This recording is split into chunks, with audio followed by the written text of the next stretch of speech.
They say your 30s are when life really begins. I should have known mine would start with a lie. The first warning sign wasn't the hushed phone calls at night or the way Daniel's hands lingered a moment too long on my waist that morning. It wasn't even the blindfold he asked me to wear. I'd trusted him, after all. No, the real warning was the champagne. Too sweet. Too fizzy. Too wrong. Still, I drank it, because that's what good wives do. By the time my limbs began to feel heavy, like wet sand pulling me into the earth, I knew something was terribly wrong. What was supposed to be a celebration had started to feel like a performance. One I hadn't agreed to star in.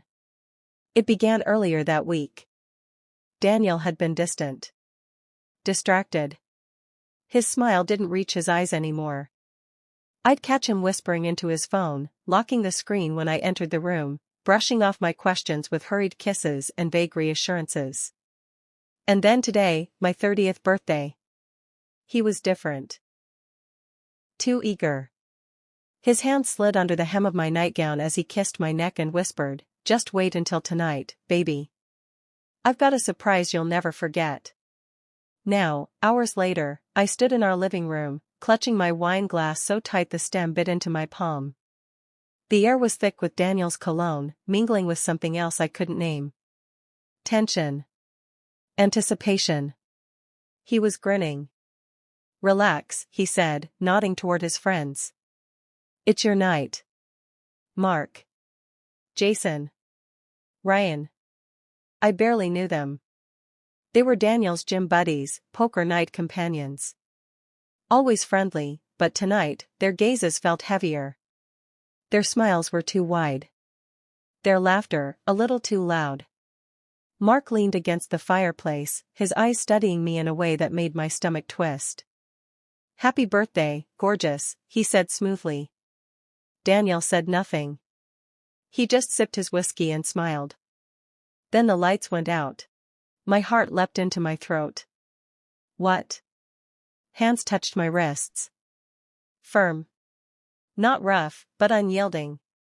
"Shoo," Daniel whispered behind me. His breath was warm against my ear. "Trust me." A blindfold slipped over my eyes. My pulse hammered in my chest. "It's part of the surprise," he said, with a laugh that used to comfort me. But now, it made my skin crawl. The glass was taken from my hand. Fingers traced the length of my arm, unfamiliar, uninvited. I recoiled. "Daniel?" I asked again, forcing a nervous laugh. "What is this?" No answer. Only hands guiding me backwards. I felt the edge of the dining table press into the backs of my thighs. My mind screamed, "This isn't right." This wasn't a surprise. It was a betrayal. A deception wrapped in ribbons and dim lights and false smiles. I wasn't a guest of honor. I was part of a plan. Everything in me wanted to fight, to scream, to run, but my limbs wouldn't obey. The champagne. And yet, more than the confusion, more than the dread. It was the silence that haunted me. The silence of someone I loved choosing not to stop it. "What's happening?" I asked, my voice trembling. No answer. Just a sudden pressure on my knees, forcing them apart. I jerked back instinctively. "Hey," Daniel murmured, his voice low and disturbingly amused. "Just let go, baby." A hand, warm, unwelcome, slid up my thigh, pushing my dress higher. My breath quickened. This couldn't be happening. Daniel wouldn't let this happen. Would he? Laughter, not his, echoed around me. Rough fingers gripped the waistband of my clothing. "Wait," I gasped, but the word dissolved into a breathless sound as someone leaned close, too close. The blindfold slipped for a fraction of a second. And I saw him. Daniel. Standing in the corner. Watching. Smiling. Then everything went black. I woke up naked. The sheets were twisted tightly around my legs. My body ached in places I couldn't understand. My head throbbed with the aftereffects of too much wine, or something else. It was just a dream. I told myself, desperately clinging to the idea. I reached across the bed. Cold. Empty. Daniel was gone. I stood, pain shooting through my thigh. In the bathroom mirror, the truth stared back at me. Purple marks bloomed across my skin, fingerprints. My lips swollen. My eyes red. Not a dream. The smell of bacon and coffee floated in from the kitchen. I followed it, still in a daze. There he was. Daniel, standing at the stove like it was any other Sunday morning. Flipping pancakes. Humming. He turned, smiling. Morning, birthday girl. Sleep well? My stomach twisted painfully. What happened last night? I asked, my voice raw, brittle. Daniel didn't miss a beat. You don't remember? He chuckled, pouring syrup over a tall stack of pancakes. You were wild, babe. Couldn't keep your hands off me. A flash, too fast to hold, of hands pinning mine. Laughter. Breath on my skin. Your friends, my voice caught. He corrected me smoothly, placing a plate in front of me. Our friends. And don't worry. They left right after. You were pretty out of it. I stared down at the pancakes. The syrup was too red. Too thick. Like. No. Daniel, I forced myself to look up. Did you let them touch me? His fork clinked sharply against his plate. What? His voice sharpened, then softened. Jesus. Is that what you think? He ran a hand through his hair, laughing without humor. Babe, you begged for it. You were moaning Mark's name by the end. My face flushed with confusion and shame. No, I thought. I wouldn't. I know I wouldn't. But then, why couldn't I remember? My phone buzzed. Unknown number. You were amazing. Let's keep it our little secret. My stomach turned. I dropped the phone like it had burned me. Daniel picked it up before I could. His expression shifted too quickly, from curiosity to amusement. Oh, he teased, waving the screen. Someone's got a secret admirer. I whispered, you know who that is, don't you? He shrugged. Probably Mark. He always had a thing for you. As if that made it normal. As if that made it okay. I stood so fast, my chair screeched across the floor. I'm going for a walk, I muttered. Daniel's hand caught my wrist before I could leave. You're overreacting, he said calmly. His thumb pressed gently against the inside of my wrist, a false comfort. We had fun. You had fun. Don't ruin it. I pulled away. The park was empty. Dead leaves crunched beneath my boots as I paced beneath a white oak tree. The sun filtered weakly through the branches, but there was no warmth in it. My mind spun, replaying last night in broken fragments. The blindfold. The unfamiliar hands. Daniel's smile, in the dark. My fingers trembled as I pulled out my phone and dialed the only person I trusted, my sister. Hey, birthday girl. Lila answered cheerfully. How was the big? Did Daniel say anything to you about last night? I cut in, my voice too sharp. A pause. No, just that he had a big surprise planned. Why? I couldn't speak. My throat closed up. Nothing, I lied. Just, weird hangover. I hung up before she could ask more.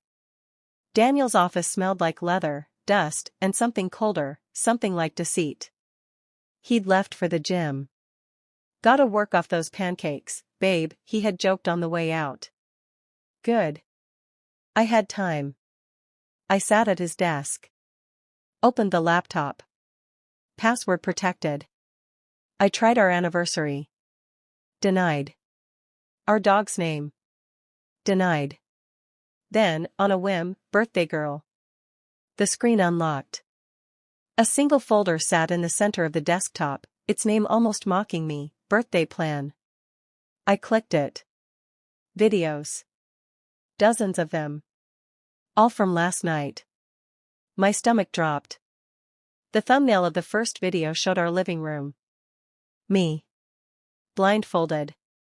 I slammed the laptop shut, bile rising in my throat. Then. The groan of the garage door. Daniel was home. Panic flared. I snatched open the drawer, grabbed a USB drive, shoved it into the port, and dragged the folder onto it. The transfer bar crawled. 43%. 57%. The front door clicked. "Babe? You home?" Daniel's voice echoed down the hallway. 71%. Footsteps. I dropped to the floor and slid under the desk just as the office door swung open. Daniel's sneakers stopped inches from my face. 100%. Transfer complete. I yanked the USB drive free and shoved it into my bra just as his phone rang. "Yeah," he answered, stepping away. "She's here." "No, she doesn't remember." "Relax, I handled it." A pause. Then laughter. "You're ruthless," he said. "You know that?" The door shut behind him. I exhaled, shaking. Who was he talking to? The coffee shop's Wi-Fi was slow. Painfully slow. I hunched in the far corner, earbuds in, laptop open, the stolen USB drive burning like a coal in my pocket. Finally, the first video loaded. Our living room. Me, in the black dress Daniel had bought me. Standing alone. Blindfolded. Then others entered the frame. Familiar faces. Unfamiliar actions. I couldn't breathe. I couldn't cry. I just watched, numb, as the fragments of my memory played out with chilling clarity. The video played. Laughter, loud, careless, filled my earbuds. I stared at the screen, stunned. Then the blindfold. The camera zoomed in. Mark. His hands pinning my wrists. His mouth too close. I could hear my own voice, shaky, unsure, and then Daniel's voice cut through the audio. Smooth, practiced, cold. "She loves it. Just keep going." I choked on a gasp, slapping my hand over my mouth in the coffee shop, unable to look away. The next clip was worse. A close-up of my face. Tears on my cheeks. And yet, confusion. Was I crying? Smiling? Disoriented? Had they drugged me? Then a voice, female, from off-camera. "She's perfect. Just like you promised." The camera panned to a woman standing in the corner. A brunette in a red dress. Watching. Smirking. Directing. My fingers trembled as I paused the video. Her face burned into my memory. I took a screenshot and did a reverse image search. It didn't take long. Lana Rhodes. Sales executive at Velix Corp. Former co-worker of Daniel's. And according to his archived Facebook messages, his ex. I dug deeper. Scrolling through old message threads he probably thought he'd deleted. 2 years ago. "Daniel, it's over. I'm marrying her. Lana, you'll regret this." Then, silence. Until 3 weeks ago. "Lana, I have a birthday present for your wife. Let's talk." "Daniel, I'm listening." My blood ran cold. That night, I followed Lana. She met Mark at a luxury hotel lounge, the kind of place that smelled like polished marble and expensive perfume. I stayed hidden behind a potted fern, hoodie pulled low, watching them sip martinis like it was just another Tuesday. They laughed. Mark leaned in, fingers brushing her thigh. Then he handed her an envelope. Cash. My phone buzzed. "Daniel, where are you?" "Dinner's getting cold." I ignored it. From where I crouched, I heard Lana clearly. "Phase 2 starts tomorrow. She'll never see it coming." Mark smiled. Then his gaze shifted. He saw me. Lana turned too, her red lips curling into a smirk. Well, she purred, you still don't get it, do you? I bolted. In the back of an Uber, my phone buzzed again. Daniel, come home. We need to talk. Another message, from an unknown number. Run all you want. You're already part of the game. The house was too quiet when I returned. Daniel sat at the kitchen table, a half-empty bottle of bourbon between us. His phone rested face up, a single word glowing on the screen, Lana. He looked up, his expression unreadable. Sit down, he said. It wasn't a request. I stayed standing, my hand curled protectively around the USB drive in my pocket. Who is she really? I asked, my voice steady despite the storm in my chest. Daniel sighed and swirled his drink. An old friend. You're overreacting. I saw the videos. His glass froze mid-sip. A long beat of silence. Then, finally, you weren't supposed to see those. The admission fell into the air like poison. I laughed, a raw, broken sound. So it was all a setup. You gave me to them. Daniel stood abruptly, the chair leg scraping the tile. The chair screeched across the floor as Daniel stood, furious. You wanted it too, he shouted. You begged for it. I was drugged, I said, my voice breaking. That brunette, Lana. She was there. She directed everything. A muscle jumped in his jaw. She owed me a favor, he muttered. I stepped closer, heart thundering. What's phase 2? His eyes flickered, for a second, uncertain. You followed her, he said instead. Answer me. I snapped. Suddenly, Daniel lunged. I dodged, but he caught my wrist, yanking me toward him. His cologne, bourbon and mint, flooded my senses, now twisted into something dark and suffocating. Phase 2, he whispered against my ear, is you learning your place? Ding. His phone lit up on the table. A message preview from Lana. Lana, she's not alone. Check the porch. Daniel stiffened. A shadow shifted across the frosted glass of the front door. I reached into the cookie jar, heart hammering. The cold metal of the gun found my hand. I had hidden it there weeks ago, after the first time Daniel had joked by pressing too hard around my throat. I pointed the barrel at his ribs. Outside, the porch creaked under someone's weight. Who's out there? I whispered. Daniel's smirk wavered. You wouldn't shoot me. Click. The safety came off. Try me. The doorbell rang. Mark stood on the welcome mat, holding roses. Happy belated birthday, he grinned. Then his eyes dropped, and froze on the gun. In that moment of distraction, Daniel struck, twisting my arm until bone scraped against bone. The gun clattered to the floor.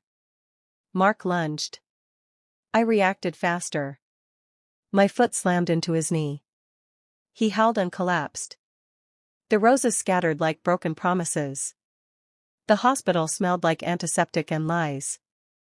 I sat beside Daniel's bed. His face pale. The beeping of the heart monitor steady. Too steady. The doctor said the head trauma might cause memory loss. But I didn't believe him. I'd seen the flicker. The twitch in Daniel's fingers when the nurse called me his wife.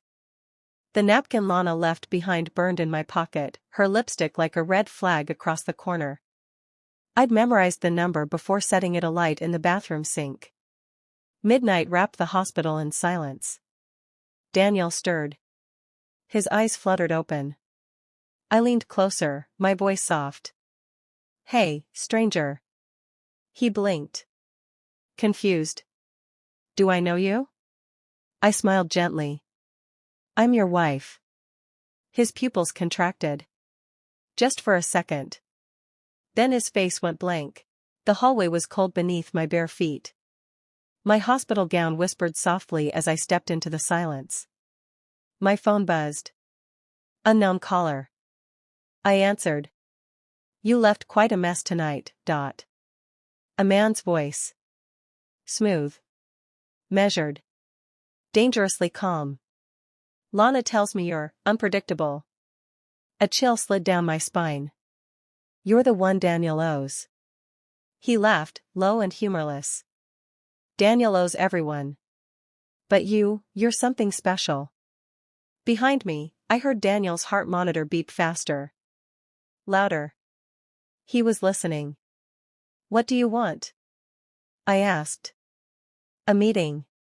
Tomorrow. The call cut off. A new message came through.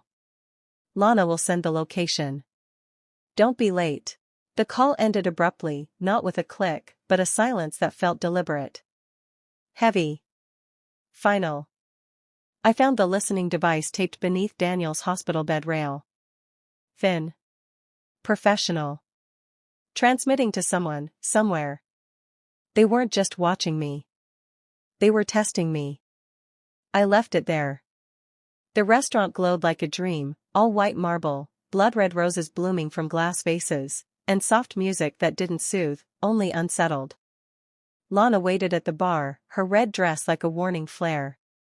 A martini danced between her fingers. There was no Mark.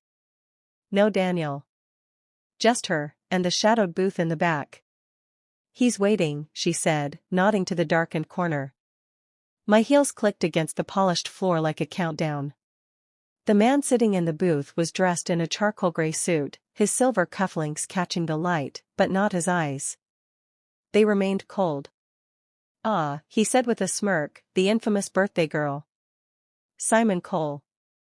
CEO of Velix Corporation, Daniel's former boss. He slid a photograph across the table. Daniel, laughing. Arm around a woman I didn't recognize, blonde, radiant, relaxed in his embrace. Simon's voice was soft. Your husband has a type. I blinked. Who is she? Rachel, Simon said. His real wife. They married in the Bahamas last year. The room tilted. You're lying. Simon tapped his phone. A video played. Daniel's voice, low and unmistakable. She'll never find out about Rachel. Just keep her distracted until the transfer goes through. My stomach turned to stone. Simon leaned forward, his smile razor sharp. He was never in debt. He was stealing from me. Millions. And you? His gaze was ice. You were the insurance policy. Lana slid a contract toward me. Legal print. Several pages thick. A confession outlining Daniel's embezzlement, signed and notarized. Sign it, Simon said. And I'll make sure Daniel pays. Not you. I looked at the papers, then at him. And if I don't? The warmth vanished from Simon's eyes. Then you take the fall with him. The tiny heart monitor in my coat pocket buzzed, a signal I'd set up days ago. Yes. I'd bugged Daniel's hospital room too. Suddenly the line flatlined. Code blue. Simon's phone rang. He paled. What do you mean, he's gone?